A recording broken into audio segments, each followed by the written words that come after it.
The reason why that footage exists is because John Forte called my man that was working with Shades of Hip Hop, Marcus Blassegate at the time, and he called for us to do publicity for him. And that's why I went there, was because of John Forte. All right, peace everybody. It's your man Kurt Nice, and as you might already know, we experienced a loss in hip hop.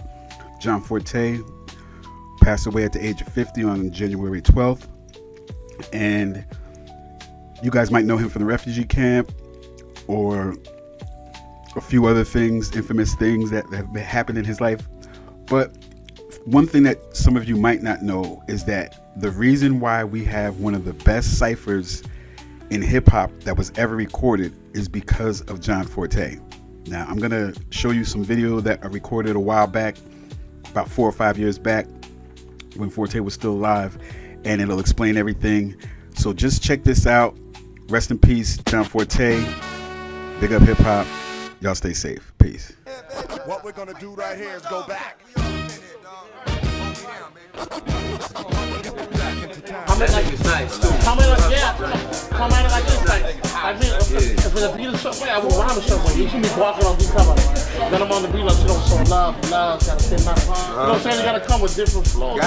Depending on the beat. Yeah, you just and how you feel about it. That's like, well, this is what I'm saying. So become that instrument. Exactly. Man, right here once again, Kurt and ICE.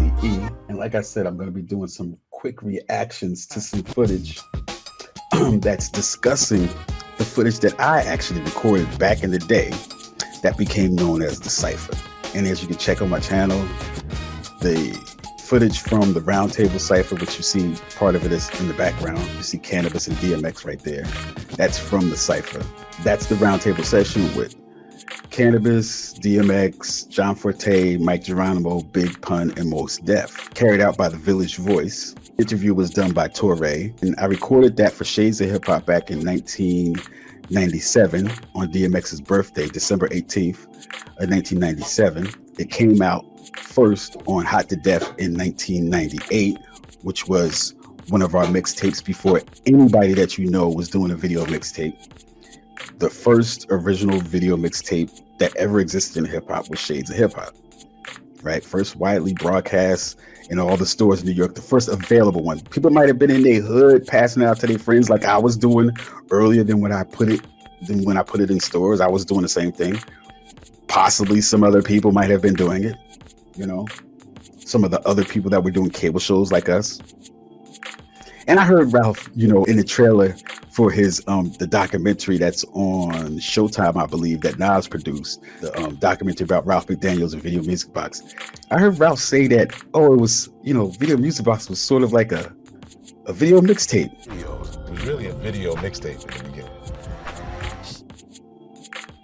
beginning. Sort of, but not really, Ralph, because all your stuff was censored because it was on cable. Just like my cable show at the same time. Like back when Ralph was doing shows and I was doing shows, Ralph started earlier than me. He's a pioneer. I met up with him many times and have given him that love and that credit. It's Kurt Nice for Video Clubhouse once again. And we here with the pioneer himself, Ralph McDaniels, Video Music Box. What's up, man? Nothing, everything's cool, man. Just chilling out tonight with Motown.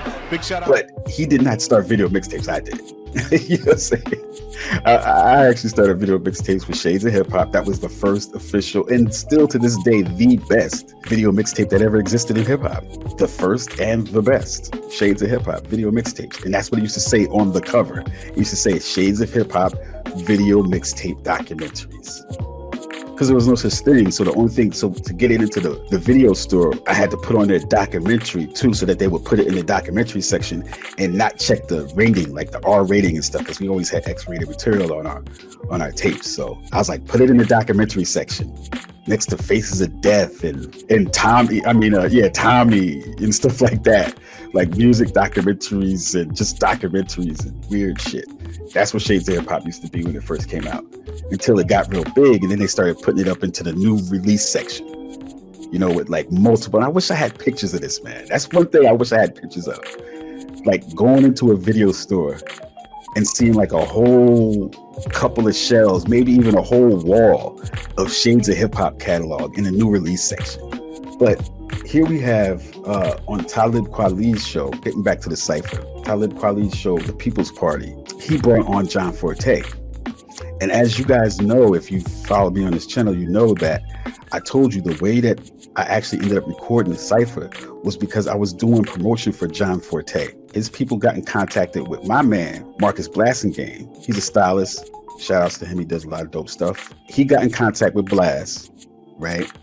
And then Blast called me on the three-way with John Forte on the phone. So John Forte called Blast. Blast called me. So now we're all on a three-way.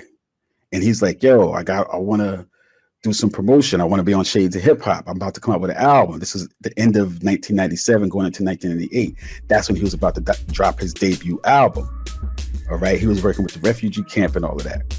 Right. The Fugees and all of that. Right. But he was about to drop his debut album. So he wanted to be on Shades of Hip Hop, which was the only video mixtape out at the time, you know, that was on and popping. You could do uncensored shit on there. He wanted to be on Shades of Hip Hop. So again, we discussed where he was going to be. He said he was going to be in the studio. He said he was going to be doing a show somewhere. He said he was going to be doing a couple other things, stuff that we had already recorded. You know what I mean? Type of stuff that, you know, we've been to mad shows already.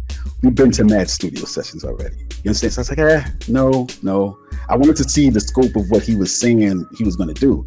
Then he brought up the Village Voice interview with Torre, right? He said, I'm going to be doing an interview with Torre, freshman class, people that's about to drop albums this year. We're going to be doing an interview section at this cafe in New York coming up like next Tuesday or some shit. So I was like, that sounds interesting. I was like, who supposed to be there? He's like, it should be a bunch of people there, you know, maybe Cannabis, Big Pun, DMX might be there, Because at that point, they only had singles and stuff out. Nobody had an album out yet. Cannabis hadn't dropped Second Round Knockout yet. DMX hadn't dropped 2 platinum albums yet. He just had a couple of singles like Get At Me Dog and something else was out. I think he had Stop Being Greedy. It just came out. Pun had just dropped a couple of singles. He didn't drop his album yet. I'm Not a Player. He had dropped that and a couple of stuff, some stuff with Joe, but no album yet. Mos Def had never dropped an album yet. So you just heard of him messing with Daylight. You just knew who Mos Def was, you know what I'm saying? But he didn't really have no big songs yet. Of course, Mike Geronimo was actually the most known sort of at that time. He had just actually did a track with Bad Boy with Puffy. You know, he had did a remix for one of his songs with Puffy and shit. Irv Gotti was producing him at the time. And actually, if you watch that footage, you'll see I kind of pan over to Irv Gotti because I saw, like, I didn't actually know who Irv Gotti was. It's just that when I always used to go to all of these different hip hop spots, I would always see him. So I didn't even know who he was, but I just knew he was somebody because every time I would be like at some of these different parties and clubs and stuff, I would see him or like somewhere. But later on, I came to realize that was Irv Gotti. But that's what I would do. Like when I was on the camera at this point. So like I would always get the flavor of the room. So you would feel like you was there. So you would get to see what was going on. Sometimes I don't shoot behind me, but all the stuff in front of me, I will let you see the different corners of the room, who's sitting at what table, what they doing, if somebody's eating a French fry or somebody else is talking, shit like that. You know what I'm saying? So that's the type of footage you're gonna see. It's just one camera shoot, you know, still to this day, the best one camera angle shot, you know what I'm saying? The best one shot in hip hop is the Cypher. There was no cuts, you know what I'm saying? It was just all one shot. And that's the type of footage I would get. Here we have on Talib Kweli's show, we got John Forte discussing what he thought about that. So this is the first time I'm seeing this whole footage. Of seeing that video of was it DMX birthday party or some event? It's on YouTube. It's John Forte, Cannabis, it's Cannabis, Mike Geronimo. And hold up, see, and this is the other thing that's fucked up. When Talib Kweli pulls this fucking footage up, right? He don't even pull it up from my channel, the person that actually made the footage. He doesn't pull up from my channel, the person that has the whole Cypher. He pulls it up from some random ass YouTube channel that bootlegged it from whatever. Shout outs to them, whatever, for keeping the footage alive and all this shit when I wasn't really messing with it like that. And I didn't want people to see it, but he was just playing the rhyme portion. This footage has millions of hits over different YouTube bootleggers. You know what I'm saying? But meanwhile, on my little ghetto ass channel that y'all barely see, you know, it's not gonna look like that. But in all reality, y'all seen this footage. This is classic hip hop footage. You know what I'm saying? So when you see Video 94 come up, that ain't me. That's some other nigga that bootlegged my shit. You know what I'm saying?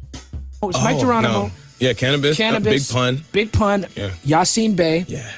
This is the most diverse group of New York MCs that you could probably sit around the table. In that era, we were all preparing. I wasn't there, but I was there in spirit. Yes. But we were all as up and coming MCs preparing to be in the industry, to put out records. So y'all were comparing verses that y'all wrote, but that at that point, most of us didn't come from having studios. So you just had verses ready to go in case you got to a studio.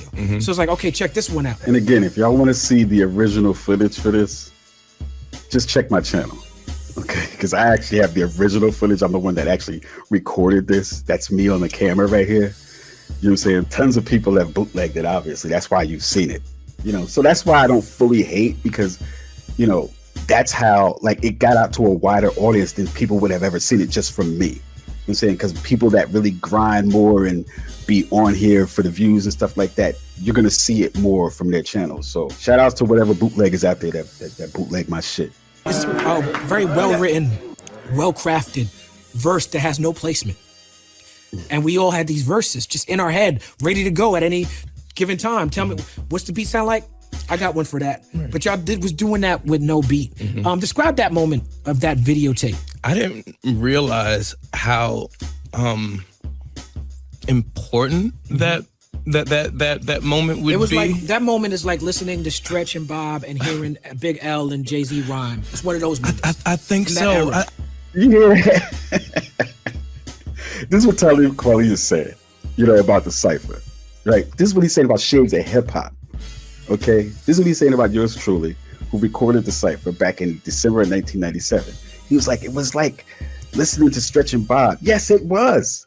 Because I was a big Stretch and Bob fan. We was a big mixtape fans back in the 90s, okay? I'm probably just a little bit older than Talib Kweli and John Forte. Okay, so I was the one that actually had equipment, because you couldn't just record it on your phone, you know, back then. Like, there wasn't no camera phones back then. You had to have actual, make an investment for real equipment, right? I was the one that actually did that and then made it into a video mixtape, because all that footage you never would have seen on cable. You never would have seen on Ralph McDaniel's show, because it was too much cursing. They was smoking, they was drinking. We couldn't play that kind of stuff on cable back then. So that's why I started doing video mixtapes, right? So that people could hear that rawness that they heard on Stretch and Bob. So that people could hear that rawness that they heard on mixtapes. So that they could see it. So they could see the atmosphere of what was going on. So that they could feel the vibe and the culture of hip hop. You know what I'm saying? They could see what people was doing out in the street that was listening to hip hop. They could see the artists on an all down situations when they wasn't like even in the studio, or they wasn't on stage somewhere, you know, or doing a real professional, like, well, that they wasn't doing an interview, but that, as you see, that wasn't like, that was a newspaper interview. That was an interview for a newspaper. That was a whole bunch of random talking for like an hour, but I was recording the whole thing. That's why you ended up seeing it. This is what Talib Kweli and John Forte think about that Bob and hearing Big L and Jay-Z rhyme. It's one of those moments. I think so. I think so. And so that moment of sitting around with Torre interviewing us didn't really strike me as profound as maybe it is, until I saw people hitting. It was like, oh, people are, you know, they're tagging me in the video and they're tagging the moment, right. and this is and all new with the social media, like you're being tagged in this, and tagged in this new thing that's bringing you back. And I'm like, oh, I remember that moment, kind of. Yeah, we were smoking cigarettes inside a restaurant, like it was a different time. Old New York. Old New York. Old New York. I talk 2 o'clock in the afternoon, maybe even 11. See, I told you about this. And see, look, when I talk to John Forte again, man, I'm going to have to make sure that from now on, bro, when you talk about this footage, take credit for being the reason why I fucking recorded this shit. You saying the reason why I recorded this shit. John Forte don't remember. This nigga was high so many times, and then he got locked up after that. This shit didn't mean nothing to them. When they recorded it, when it was doing a normal Village Voice interview, it would have just been that, and it would have never gone nowhere. You never would have saw that shit ever again. You know what I'm saying? There was plenty of times, right, where you do, where artists like that was doing interviews with the Village Voice and these different local newspapers. Like Village Voice was a local newspaper in New York. I don't even know if they're out anymore, because newspapers are pretty much dead, but listen, back then you would do an interview like that and it would come out and you would never even think about that shit ever again. But the difference is because Shades of Hip Hop recorded it and put it on the best first original video mixtape in hip hop. And that footage has survived until this day, and it's still one of the best ciphers, especially acapella. See, that was an acapella cipher. None of these other ciphers are acapella because a lot of their lyrics can't stand up to being an acapella. It don't sound as dope with no beat. That's how you know who's the rhymers and who's not. Because a lot of y'all will get mesmerized by the beat and then y'all say something is dope. But meanwhile, what these niggas was actually saying, you know what I'm saying, is what rap was supposed to be about. It's about the lyrics. You say, but again, that moment became something else because it was recorded on Shades of Hip Hop video mixtapes and people bootlegged it. That's the other reason, because people bootlegged the hell out of it. And they was playing it because it wouldn't technically have been as big if they didn't bootleg. And then everybody just put that shit on social media and shit. But yeah, John Forte, when you fucking talk about this shit in the future, you're gonna have to take credit for the reason why we recorded the whole shit. The reason why that footage exists is because John Forte called a man that was working with Shades of Hip Hop, Marcus Blastegate at the time, and he called for us to do publicity for him. And that's why I went there, was because of John Forte. Maybe 6 months later to a year later, he got locked up and went to jail for like 7.5 years. You know what I'm saying? So, you know, all that shit became a fond memory. That shit was pushed out of his mind. You know what I'm saying? And we were smoking cigarettes inside a restaurant. Like it was a different time. Old New York. Old New York. Old New York. It was like 2 o'clock in the afternoon, maybe even 11 a.m. I don't know, but yes, it was an afternoon. We were on a drinking and smoking, and we were. It was the afternoon on a Tuesday. It was like an off-ass day. Just it was a regular, just like little restaurant, Match Cafe restaurant. I don't think they exist no more. They don't. I looked them up, but they don't exist no more. There's a little side cafe. We went to like 4 or 5 other different spots before we even got there, because the other spots was like, hell no, y'all ain't bringing all them Negroes up in here. We got kicked out like of 2 places. And then the third spot I think was like, that was the Match Cafe, and then people was in there, and then it was still like the maitre d' and them didn't want us in there, so I slipped the maitre d' like $30-40. You know what I'm saying? I gave him like $30-40, like, yo, here, let me turn the light on and just record these cats for about 15 minutes. Now that 15 minutes turned into an hour, but I had already paid the dude. And then if he had started to stop the shit, there was a whole bunch of people up in there already. It would have been kind of ugly. It was a dark ass cafe until I turned my fucking camera light on. That shit was like, I think I had a sun gun at that time. That shit was bright as hell, just so it could light up the whole area. So it was like a nice little cafe, like 2 o'clock in the afternoon and shit, like a lunchtime crowd, business people from New York. It was like Lower Manhattan. You know what I mean? Just all these like a little business crowd in that. And here we come with all these hip hop dudes smoking cigarettes, talking loud, and then rapping and shit. You know what I'm saying? This is back in the 90s, you dig? So it was a different time back then, just like they said. Like we were capable of greatness. Anything. Speaking of which, I keep my name on your brain like Missy and the rain. I'm from the school of stolen sneakers, speakers, and heavy chains, no lie. To the nolly, why? God see I heard the ways of the street, degrees in poli-sci, many days under heat, pays for sticking them, watching beats on the lean, routine, curriculum, like dance, maybe your exams get done, pop quiz, figure out them niggas who hit son, God give, God take away, and it's easy to see, spell till, the Lord kill indiscriminately, we infinitely, to sell, keeping fans compelled, the bigger picture, watch the ones who with you, I clean up high, and seen them die, travel life more than once, maybe, me and I, had to read it by, so many conceited eyes, had to be wise, and I met too many girls around the world and delete the lies.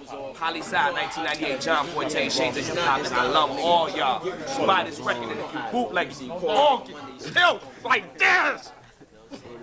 See him somewhere out and they be like, yo, whatever. Forte going.